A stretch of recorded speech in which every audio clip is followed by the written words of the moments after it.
Sveicināti jūsu mājās.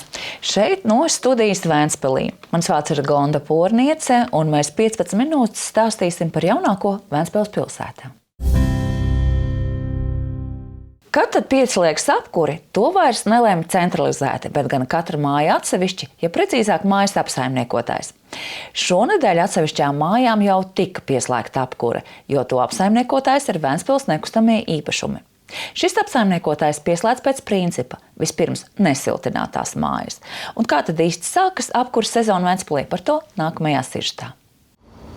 Daļa ventspilnieku jau priecājas, ka dzīvoklī ir silti, neskatoties uz diezgan vējaino laiku un zemo gaisa temperatūru ārā. Savukārt cita vēl cenšas silti ģērbties, jo dzīvoklī ir diezgan vēss. Sen pagājis laiks, kad dzīvojamo māju apkuras pieslēgumi tika veikti centralizēti vienā dienā. Tagad māju iedzīvotājiem ir tiesības izvēlēties, kad viņiem sāksies apkuras sezona. Mājas iedzīvotāji paši to izlēma, ja, atkarībā no tā, kāda ir, protams, cik zem ir ārgaisa temperatūra un kāds ir mikroklimats mājā.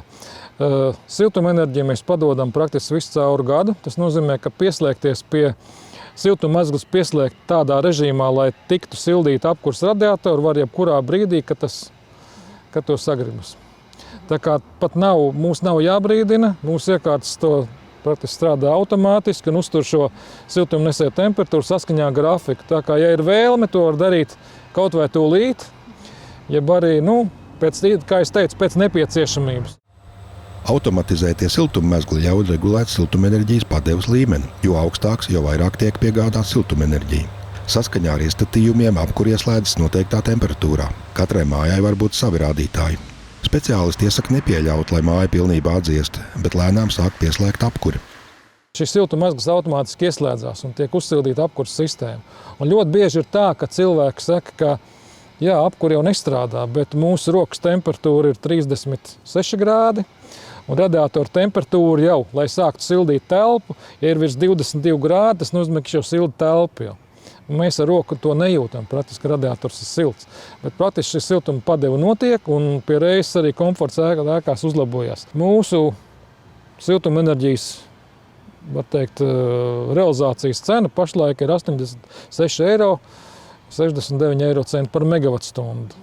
Un ļoti pilna atbildība var pateikt, ka ja kāds izdomā sildīties ar elektrību, tad tas būs vairākas reizes dārgāk. No 1. oktobra siltumenerģijai tarifs Ventspilī, lai arī nedaudz, bet ir samazināts. Būtiskākais iemesls ir tas, ka lētāka kļūsi šķelda, kas ir galvenais kurināmā veids pilsētas katlumājās. Līdz ar kurināmā cenām tarifu nosaka elektrības cenas un darbinieku algas. Pēc pagājušā gada krīzes, kad strauji pieauga šķeldas dārdzība, šobrīd tās cena ir samazinājusies un nostabilizējusies. Tas nozīmē, ka nav pagaidām nekāda indikācija, ka šī šķeldas cena pieaugs. Un nav arī nekādas nopietnas indikācijas, ka viņi vēl ļoti strauji varētu nokrist. Tā kā šī cena ir tāda. Un, ja runā par tarifu, kā es teicu, tad kurināmā cenas, pa kuru mēs iepērkam, ir viens no galvenajiem, kas ietekmē šo tarifu. Un tas nozīmē, ka līdz ko šī jaunā šķelda sāks, var teikt, tiks izmantota, ja, tad arī cenas pamazām kritīsies. Viņas kritīsies katru mēnesi. No 1. novembra, piemēram, cena ir plānota, ka būs 86 eiro, 10 eiro centi. Tas jau ir zemāk jau, ja. Pēc prognozēm nākamgad tarifs jau var būt zem 80 eiro par megavatstundu. Gaidāmajā apkuras sezonā siltumapgādes uzņēmums plāno patērēt vairāk nekā 200 000 kubikmetru šķeldas. Pat labā noliktavās ir vairāk nekā 60 000 kubikmetru šķeldas rezerve. Tas ir gadījumam, ja nejauši rodas kāda piegādes pārtraukuma. Izbēgt no tādas lietas, kā, piemēram, ziemā šī šķeldas cena var pieaugt pēkšņi, ja rodas kaut kādas problēmas piegādātājiem, tad mēs ejam tādu ceļu, ka mēs šo šķeldu iepērkam jau visā vasaras sezonas laikā. Attiecīgi arī cena zemāka. Tad ir šķeldē, ja mēs viņu krājam mūsu laukumos, arī nomājam laukumu, kur tiek uzkrāts šie šķeldas krājumi. Visiem centralizētās apkuras patērētājiem jāpievērš uzmanība energoefektivitātes jautājumiem, kas var samazināt patērētās enerģijas daudzumu. Energoefektivitātes palielināšana ietver māju siltināšanu, vismaz gala sienas, bēniņu siltināšanu, tādu logu un durvju ielikšanu, kas nelaiž cauri augsto gaisu. Šo vienkāršo noteikumu ievērošana būs lētāka nekā maksāt liels rēķinus par apkuri. Renovēto ēku iedzīvotāji maksā vairākas reizes mazāku rēķinu nekā nerenovēto. Jauna ražošanas ēka un jaunas darba vietas. Mēs iegriezāmies ganību ielā 99, kur tieši šajās dienās izvāc celtnieki, lai lietošanā nodotu jaunu industriālu ēku.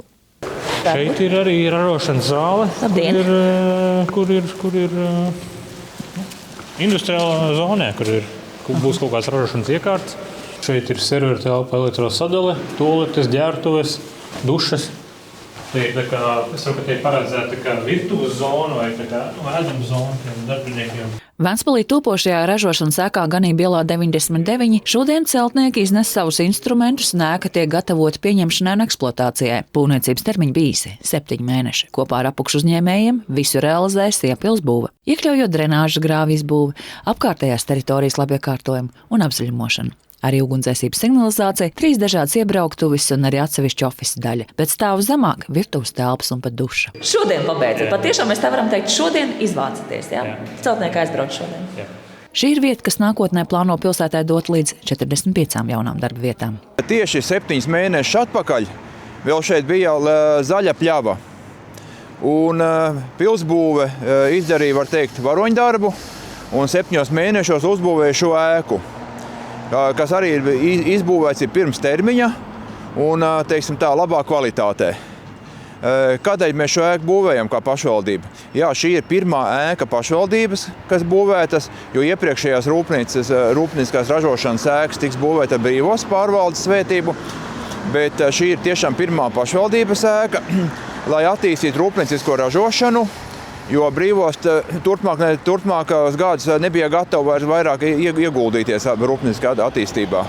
Lai arī ēku var sadalīt 2 autonomās daļās, šīs telpas nomās viens uzņēmums – SIA Aspired, un šis bija apzināts Ventspils pašvaldības lēmums, izmantojot Eiropas Savienības fondu līdzfinansējumu, piesaistīt uzņēmējdarbību Ventspilī. Šī ir pirmā bezdelīga, kas izbūvēta ir ar pašvaldības atbalstu. Un, protams, mums ir nākšie ieceri jau par industriālo parku Kurzemes ielā. Tā kā pašvaldība ir ielikusi ļoti platu soli, lai uzsāktu rūpniecisko ražošanu pilsētā. Projekta kopējās izmaksas nav mazas – 4,3 miljonu eiro, no kuriem vairāk kā 2 miljonus eiro Ventspilī uzdāvinās ERAF fondi.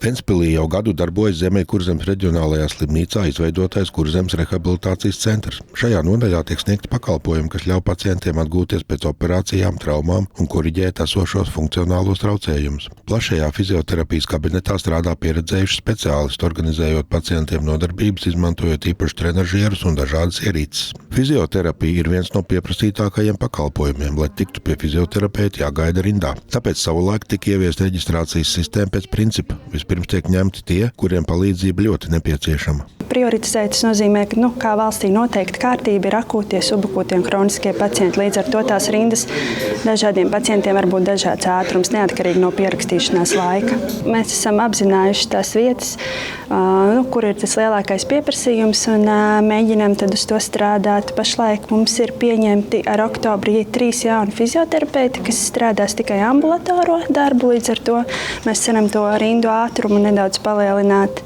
Mums pieņem arī uzturu speciālists.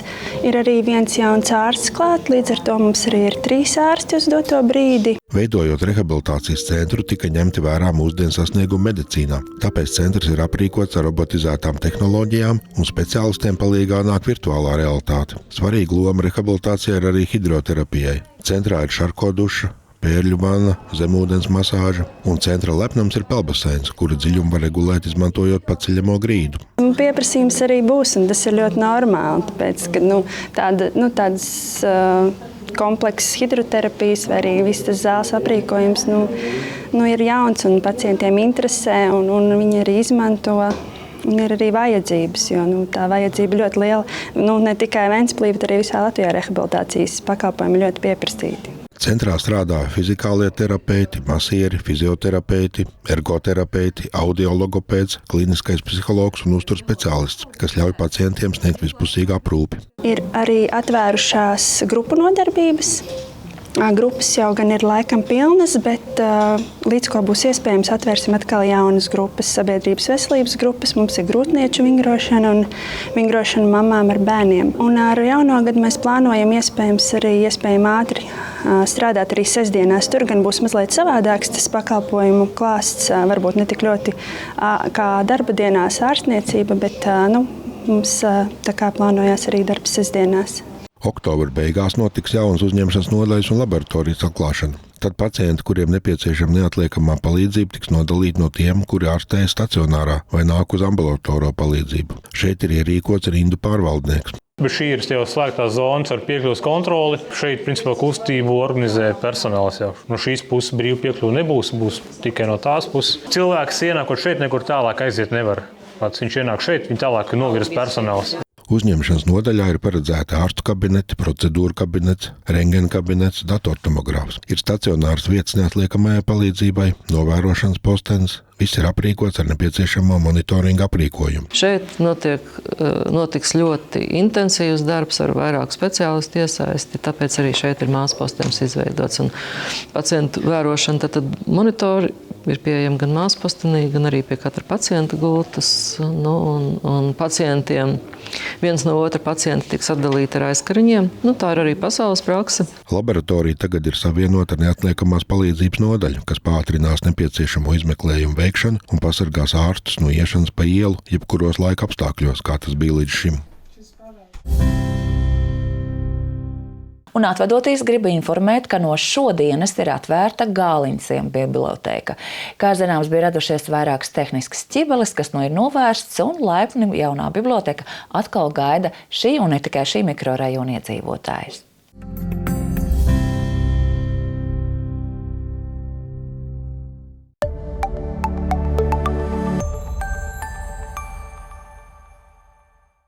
Ventspils poliklīnika aicina vecākus uz bezmaksas semināru, ko nozīmē izsitumi uz ādas, kura laikā bērnu alergoloģe Kristīna Amosova stāstīs par to, kādi simptomi liecina par alerģiju, kā atšķirt alerģiju no citām slimībām un kā palīdzēt bērnam. Bērnu alergologs ar vienkāršiem vārdiem ar uzskats materiālu palīdzību informēs par tādām izplatītām izpausmēm kā izsitumi dažādos bērna vecumos. Bieži izsitumiem nav nekāda sakara ar alerģijām. Tāpēc alergologs pastāstīs, kādos gadījumos noteikti jādodas pie ārsta, kā sagatavoties vizītei. Seminārs notiks 23. oktobrī 18. Ventspils poliklīnikā. Ņemot vērā ierobežoto vietu skaitu, iepriekš jāpiesakās pa e-pastu megijazeimudde@ventspilspoliklinika.lv.